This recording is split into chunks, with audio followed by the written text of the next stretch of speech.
Алла сізге берді, сіз Аллаға беруіңіз үшін. Сіз жақсы болғандықтан берген жоқ. Мысалы, сіздің бүгінгі қолыңызға 100 мың теңге кәсібіңізден табыс түсті. Сіз жақсы болғандықтан келген жоқ ол 100 мың теңге. Жақсылық жасайтын шығар мүмкін деп берді.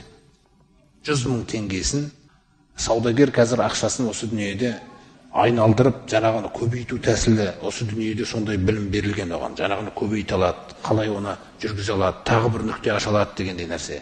Бірақ Алла тағаланың бізге қалайтыны, сен сол ақша арқылы ақыреттік точкаларды ашсаң болады ғой. Бірақ сен тек қана дүниенің точкаларын жасайсың. Ертең өлесінде кетесің, артыңдағы дүниенің точкаларында артыңдағы туысқандарың таласып жатуы мүмкін. Сенде ештеңке жоқ. Соқтан сен тірі кезіңде өзіңнің ұрпағыңа, балаларыңа, отбасыңа, ағайындарыңа көрсетіп кетсеш, ақырет деген нәрсе не екендігін. Сізге Алла тағала айтып отқан жоқ қой. Дүние таппай қол қусырып отыр деп отқан жоқ қой пайғамбарымыз. Тап, сосын туысқандарының көзіне көрсет. Мұсылман қалай таба алады екен? Не істейді ол ақшамен? Көрсін, дүние деген нәрсемен қалай жұмыс жасалу керектігінде.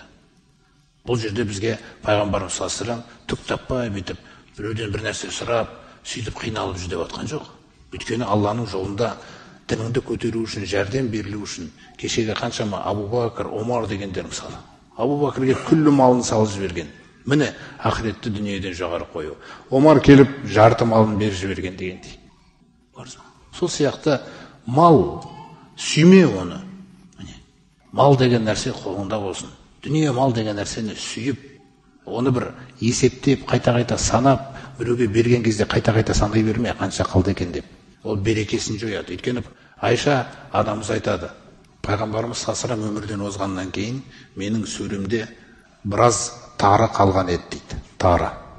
Содан мен сол тарыдан алып бүйтіп пісіріп жеп жүретімін дейді. Сосын күндердің бір күні қанша қалды екен деп қарадым дейді. Сол қараған күні береке кетіп қалды дейді. Қанша бердім екен деп, қанша қалды екен деп санама. Алла тағалаға сен, Алла тағалаңа сыйын. Иншалла Алла тағала сіздің мал дүниеңізге береке береді.